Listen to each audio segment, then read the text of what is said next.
नमस्कार बच्चों आज इस वीडियो में हम चौथी कक्षा हिंदी का एक नया पाठ शुरू करने वाले हैं जिसका नाम है दान का हिसाब।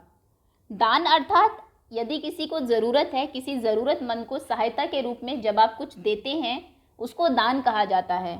तो चलिए देखते हैं पाठ में कौन दान देता है, ऐसा कितना दान है कि उसका हिसाब रखना पड़ता है। पाठ को पढ़ेंगे लेकिन उससे पहले पाठ में जो कुछ नए शब्द, कठिन शब्द आए हैं उनका अर्थ आपको बताया जाएगा। पाठ पढ़ेंगे और समझेंगे।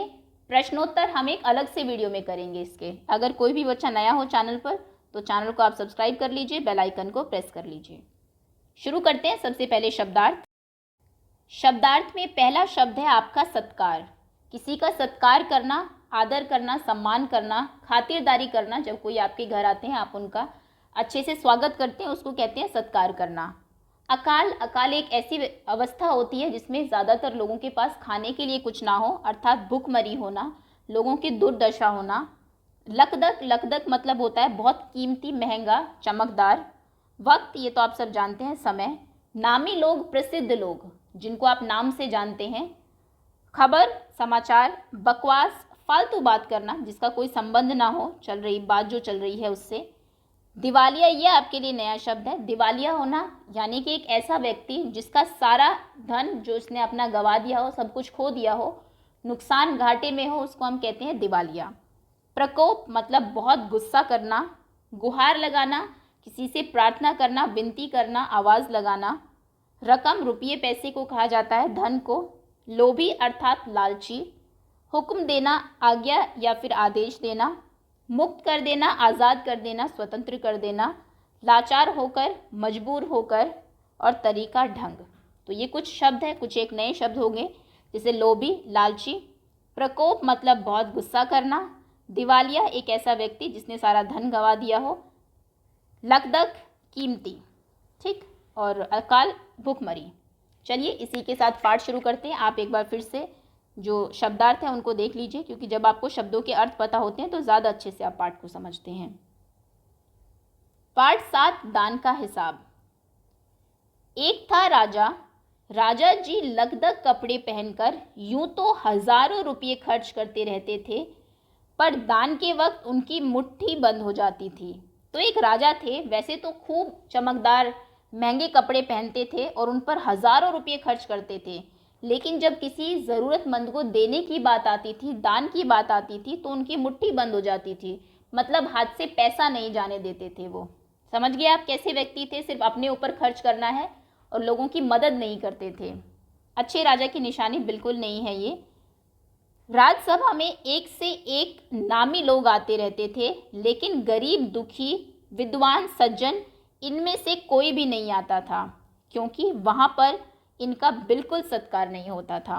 तो जो उनकी राज्यसभा थी, राज्यसभा जहाँ पर राजा बैठते हैं, लोग बैठते हैं, बात करते हैं, विचार विमर्श करते हैं, वहाँ पर बहुत नामी लोग, बहुत प्रसिद्ध लोग आते थे, लेकिन कोई भी गरीब बेचारा, दुखी, विद्वान, जो विद्या का ज्ञान हो जिसको, जो सज्जन पुरुष होते हैं, अच्छे लोग जो हैं वो नहीं आते थे, क्योंकि उनका वो सत्कार नहीं करता था। सिर्फ नामी लोगों का, जिनके पास पैसा है, जो जाने माने लोग हैं, सिर्फ उनका सत्कार करता था। एक बार उस देश में अकाल पड़ गया, भूखमरी हो गई देश में, लोगों के पास खाने को नहीं बचा, लोग भूख से मरने लगे। पूर्वी सीमा के लोग भूखे प्यासे मरने लगे। पूर्वी यानी कि ईस्टर्न साइड के जो लोग थे उनके, वो भूख को मर रहे थे। राजा के पास खबर आई, वे बोले ये तो भगवान की मार है, इसमें मेरा कोई हाथ नहीं। होता क्या है, जब लोगों पर परेशानी आती है तो जो राजा है वही उनकी मदद करता है, लेकिन ये जो हमारे राजा जी है ये बिल्कुल सहायता करने के मूड में नहीं है और कहते हैं कि ये तो भगवान की देन है, अकाल पड़ गया है, सूखा पड़ गया है, लोगों के पास खाने को नहीं है, मैंने थोड़े इसमें कुछ किया है, मैं क्यों किसी की मदद करूं। लोगों ने कहा, महाराज राज भंडार से हमारी सहायता करने की कृपा करें, जिससे हम लोग दूसरे देशों से अनाज खरीद कर अपनी जान बचा सके। तो राज भंडार में बहुत सारा धन होता है, तो वो कहते हैं कि थोड़ा सा धन हमें आप दे दे, हमारी सहायता करें उससे, जिससे कि हम दूसरे देश से अनाज ले और अपनी जान बचाएं, भूखों न मरे। राजा ने कहा, आज तुम लोग अकाल से पीड़ित हो, कल पता चलेगा कहीं भूकंप आया है, परसों सुनूंगा कहीं के लोग बड़े गरीब हैं, 2 वक्त की रोटी नहीं जुटती। इस तरह सभी की सहायता करते करते जब राज भंडार खत्म हो जाएगा तब मैं खुद ही दिवालिया हो जाऊंगा।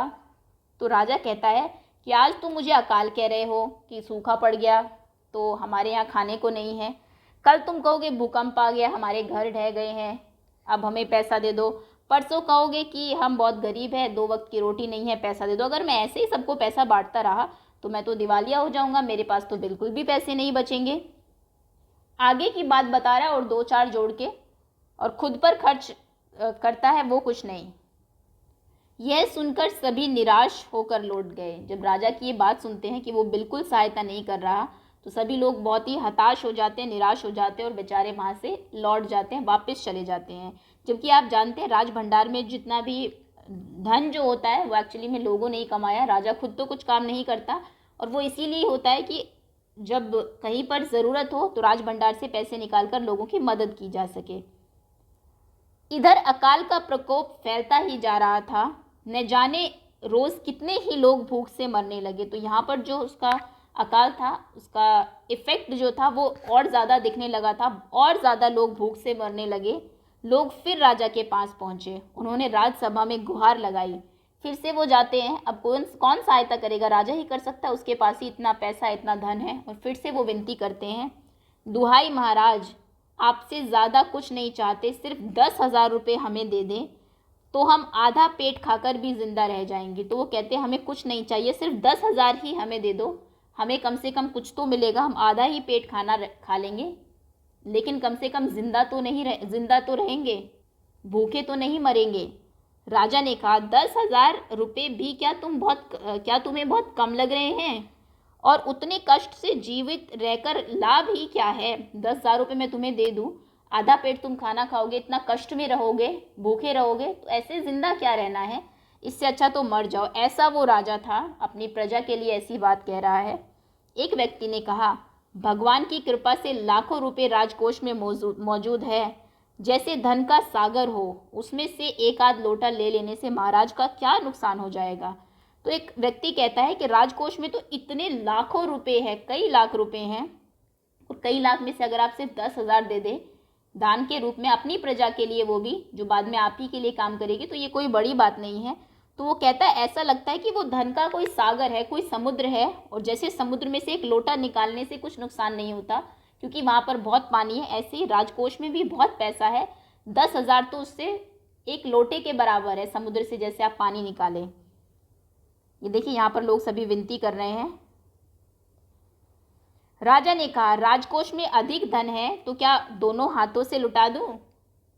फिर उनका वही टोन है कि अगर इतना धन है तो क्या फिर मैं उसे लुटा दूं? एक व्यक्ति ने कहा, महल में प्रतिदिन हजारों रुपए इन सुगंधित वस्त्रों, मनोरंजन और महल की सजावट में खर्च होते हैं। यदि इन रुपयों में से ही थोड़ा सा धन ज़रूरतमंदों को मिल जाए तो उन दुखियों की जान बच जाएगी।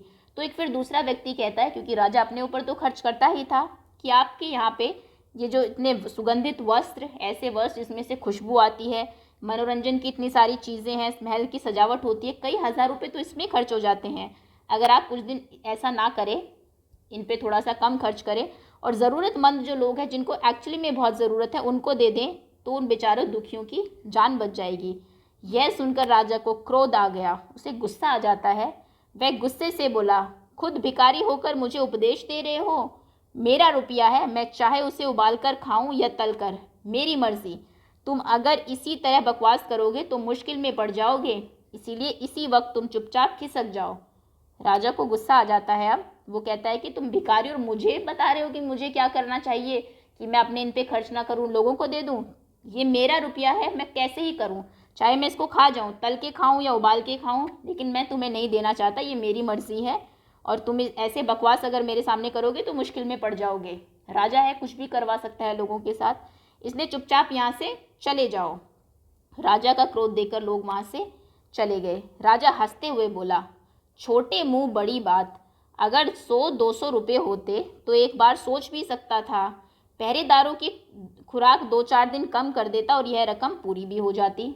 तो वो कहता है कि इतने छोटे मुंह, ऐसे छोटे लोग, और मुझे इतनी बड़ी बात बोलते हैं कि ये सब बंद कर दो और 10,000 रुपये दे दो। अगर 100-200 रुपये मांगते तो शायद मैं दे देता, सोच भी लेता एक बार, 100-200 में तो। पहरेदार, और उसमें भी अपने ऊपर वो कम खर्च नहीं करने की बात कर रहे हैं, क्या कह रहे हैं कि जो पहरेदार है उनकी 1-2 दिन की खुराक कम कर देता, मतलब उन्हें कम खाना देता और 100-200 रुपये उससे निकाल बच जाते, वो इनको मैं दे देता। लेकिन ये 10,000 मांग रहे हैं, मगर 100-200 से लोगों का पेट नहीं भरेगा, एकदम 10,000 मांग बैठे। छोटे लोगों के कारण नाक में दम हो गया है। तो वो कहता है 100-200 नहीं मांगे इन्होंने एकदम 10,000 मांग लिए, इसलिए मैंने मना कर दिया। ऐसे छोटे लोग मेरे उसमें हैं, तो मैं तो नाक में दम होना मतलब मैं परेशान हो गया हूँ। यह सुनकर वहाँ उपस्थित लोग हा हो कहकर रह गए। सभी लोग जानते तो थे कि राजा गलत कर रहा है, लेकिन उसकी हाँ में हाँ मिलाई उन्होंने और बेचारे वो ऐसे ही रह गए। मगर मन ही मन उन्होंने भी सोचा, राजा ने यह ठीक नहीं किया, ज़रूरतमंदों की सहायता करना तो राजा का कर्तव्य है। लेकिन वो सब भी जानते थे कि कितना गलत उन्होंने किया है। ये उनका धर्म है, ये उनका काम है कि उन्हें जिनको ज़रूरत है उनकी मदद करनी चाहिए। 2 दिन बाद न जाने कहाँ से एक बूढ़ा सन्यासी राजसभा में आया। उसने राजा को आशीर्वाद देते हुए कहा, दाता कर्ण महाराज, बड़ी दूर से आपकी प्रसिद्धि सुनकर आया हूँ, सन्यासी की इच्छा भी पूरी कर दें। तो एक दिन उनके यहाँ पर एक बूढ़ा सन्यासी आ जाता है राजसभा में, राजा को आशीर्वाद देता है और दाता कर्ण महाराज, कर्ण आप जानते हैं बहुत बड़े दानी थे, तो उन्हें कर्ण की उपाधि देता है सीधा कि आप कर्ण जैसे दानी हैं महाराज। आपकी प्रसिद्धि के चर्चे, आप प्रसिद्धि मतलब आपकी चर्चे दूर दूर तक सुनता हूँ मैं, लोग आपके बारे में बात करते हैं, सुनकर आया हूँ, तो मेरी भी इच्छा पूरी कर दो आप। यह प्रशंसा सुनकर राजा बोला, प्रशंसा अर्थात तारीफ। तो राजा अपनी तारीफ सुनता है कि मुझे कर्ण कह रहा है, कर्ण जैसे दानी से मेरी तुलना कर रहा है और मेरी प्रसिद्धि भी सुनकर आया है। तो वो कहता है, ज़रा पता तो चले तुम्हें क्या चाहिए, यदि थोड़ा कम मांगो तो शायद मिल भी जाए। क्या चाहिए पहले ये देखूंगा, पता लगा कि इसने भी ज़्यादा मांग लिया तो फिर मैं नहीं दूंगा, अगर थोड़ा कम मांगोगे तुम तो मैं तुम्हें दे सकता हूँ। सन्यासी ने कहा, मैं तो सन्यासी हूँ, मैं अधिक धन का क्या करूँगा, मैं राजकोष से 20 दिन तक मामूली भिक्षा प्रतिदिन लेना चाहता हूँ। तो वो क्या कहता है सन्यासी, मैं तो एक साधु हूँ, साधु की जानते आप ज़्यादा खर्च नहीं होते, ना वो बहुत गहने वस्त्र ऐसे आभूषण पहनते हैं। तो वो कहते हैं मैं इसको ज़्यादा धन चाहिए भी नहीं, मैं तो बस आपके राजकोष से 20 दिन तक मुझे थोड़ी थोड़ी भिक्षा आप दे देना, लेकिन रोज़ मुझे चाहिए, प्रतिदिन अर्थात रोज़ मैं लूँगा। मेरा भिक्षा लेने का नियम इस प्रकार है, कुछ मेरे नियम हैं जिससे मैं भिक्षा लेता हूँ। मैं पहले दिन जो लेता हूँ दूसरे दिन उसका दुगना, फिर तीसरे दिन उसका दुगना, चौथे दिन तीसरे दिन का दुगना। आप समझ गए, पहले दिन अगर 1 रुपया लिया तो दूसरे दिन इसका दुगना 2, तीसरे दिन 4, चौथे दिन 8, ऐसे इस तरह से प्रतिदिन दुगना लेता हूँ। भिक्षा लेने का मेरा यही तरीका है। राजा बोला, तरीका तो समझ गया, मगर पहले दिन कितना लेंगे, यही असली बात है। पहले दिन का पता लग जाए, पता चला पहले दिन ही 10-20 हज़ार मांग लिए तो फिर अगले दिन तो डबल और ज़्यादा हो जाएंगे। 2-4 रुपये से पेट भर जाए तो अच्छी बात है, मगर एकदम से 20-50 मांगने लगे तो 20 दिन में काफ़ी बड़ी रकम हो जाएगी। तो राजा सोचने लगता है कि तरीका तो मैं समझ गया कैसे लेंगे, पहले दिन जो लेंगे अगले दिन डबल, फिर डबल। अगर 2-4 रुपये मांगेंगे तो ठीक है, 20 दिन में ज़्यादा नहीं आएगा, लेकिन 20-50 रुपये मांग लिए तो फिर शायद ज़्यादा हो जाए। सन्यासी ने हंसते हुए कहा, महाराज मैं लोभी नहीं हूँ, मैं लालची नहीं हूँ, आज मुझे 1 रुपया दीजिए, मुझे तो सिर्फ आज 1 ही रुपया चाहिए, 1 रुपया बस, मगर 20 दिन तक दुगने करके देते रहने का हुक्म दे दीजिए। लेकिन 20 दिन तक आदेश दे दीजिए अपने राजकोष में जो लोग हैं उन्हें कि 20 दिन तक मुझे दोगुने रुपए देते रहे पहले दिन के। यह सुनकर राजा, मंत्री, दरबारी सभी की जान में जान आई। जान में जान आना मतलब राहत की सांस लेना, सभी ने राहत महसूस की।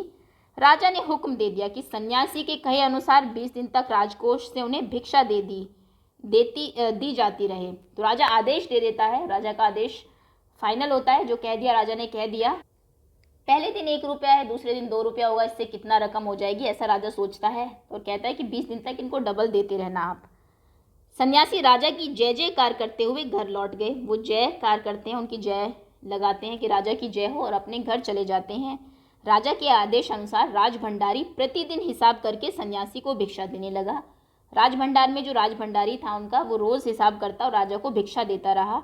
इस तरह 2 दिन बीते, 10 दिन बीते, 2 सप्ताह तक भिक्षा देने के बाद भंडारी ने हिसाब करके देखा कि दान में काफ़ी धन निकला जा रहा है।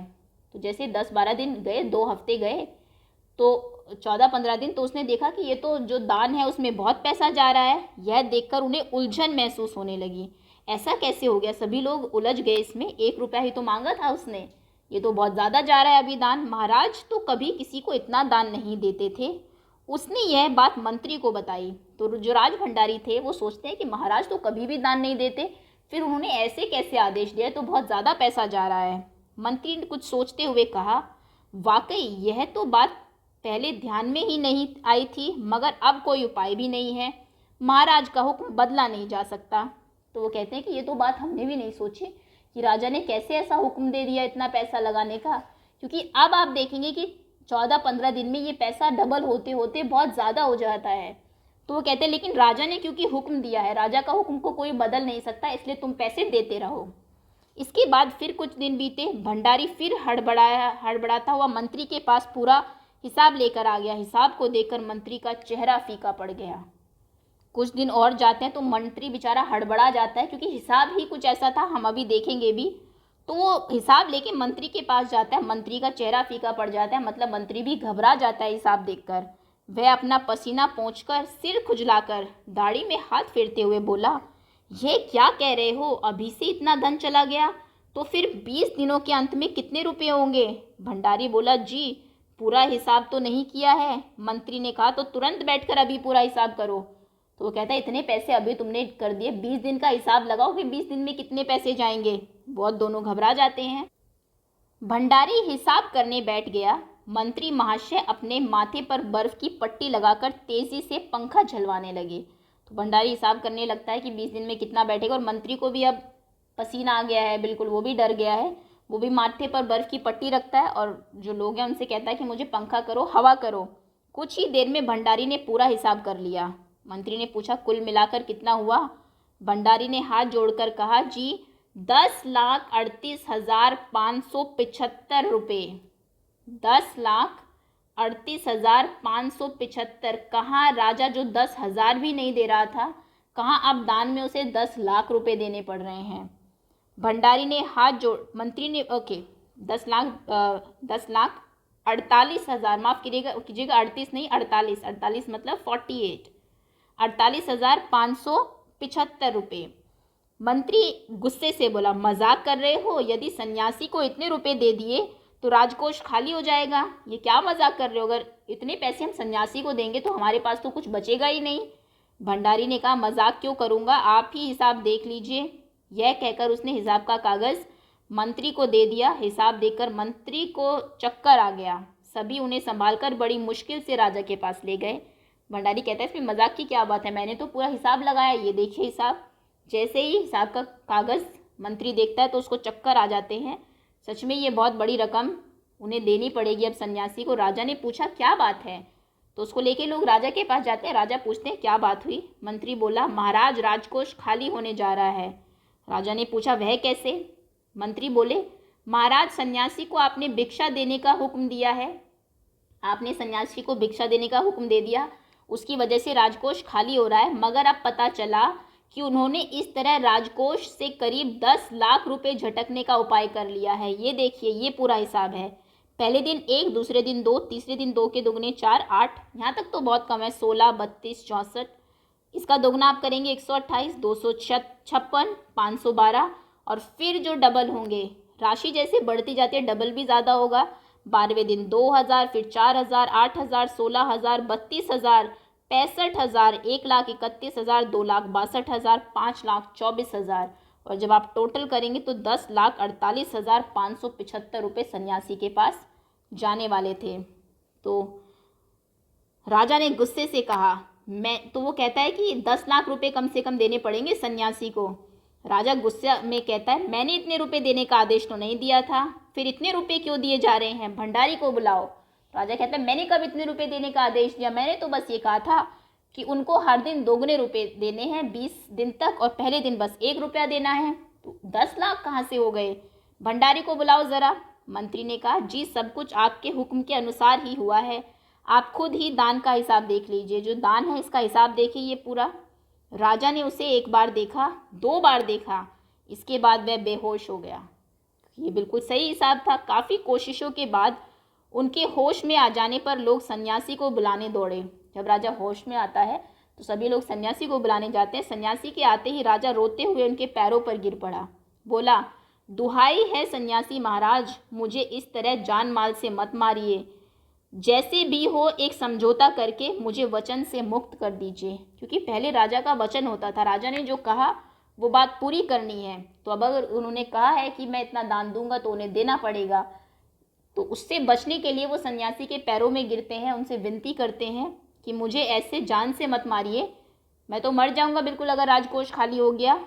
ये थोड़ा सा समझौता कर लीजिए और जो वचन मैंने आपको दिया है 20 दिन तक भिक्षा देने का, दान देने का, उससे मुझे मुक्त कर दीजिए, आज़ाद कर दीजिए। अगर आपको 20 दिन तक भिक्षा दी गई तो राजकोष खाली हो जाएगा, फिर राजकाज कैसे चलेगा, राज्य का काम कैसे होगा अगर राजकोष खाली हो गया तो। सन्यासी ने गंभीर होकर कहा। सन्यासी बहुत सीरियस था और कहता है, इस राज्य में लोग अकाल से मर रहे हैं, मुझे उनके लिए केवल 50,000 रुपये चाहिए। वह रुपया मिलते ही मैं समझूंगा कि मेरी भिक्षा मिल गई है।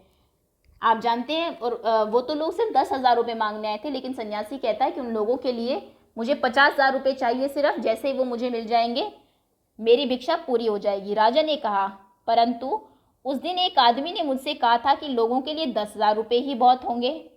वो कहता है कि उस दिन जो आदमी आया था मेरे पास वो तो सिर्फ 10,000 रुपये मांग रहा था। सन्यासी ने कहा, मगर आज मैं कहता हूँ कि 50,000 से एक पैसा कम नहीं लूँगा।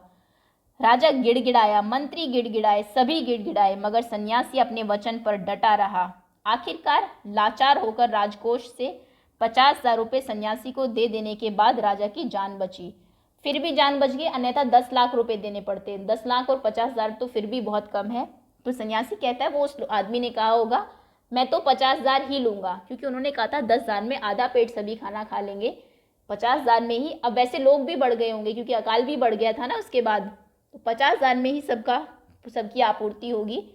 तो जो सन्यासी है वो 50,000 ही मांगता है। सभी लोग बहुत गिड़गिड़ाते हैं, रिक्वेस्ट करते हैं, लेकिन सन्यासी नहीं मानता और आखिरकार उन्हें राजकोष से 50,000 रुपये देने पड़ते हैं। पूरे देश में खबर फैल गई कि अकाल के कारण राजकोष से 50,000 रुपये राहत में दिए गए हैं। सभी ने कहा, हमारे महाराज कर्ण जैसे ही दानी हैं। तो सभी लोगों को पता लगा कि महाराज ने 50,000 रुपये अकाल जो पीड़ित लोग हैं उन्हें दिए हैं, और सभी लोग खुश हो जाते हैं कि महाराज सच में ही कर्ण जैसे दानी हैं। ये थी आपकी कहानी जो लिखी है सुकुमार राय ने। उम्मीद है कहानी आपको अच्छी लगी होगी, पसंद आई होगी, कुछ सीखने को भी मिला होगा। इसके जो प्रश्नोत्तर है वो हम दूसरी वीडियो में करेंगे। सो अभी के लिए इतना ही। बहुत बहुत धन्यवाद आपका।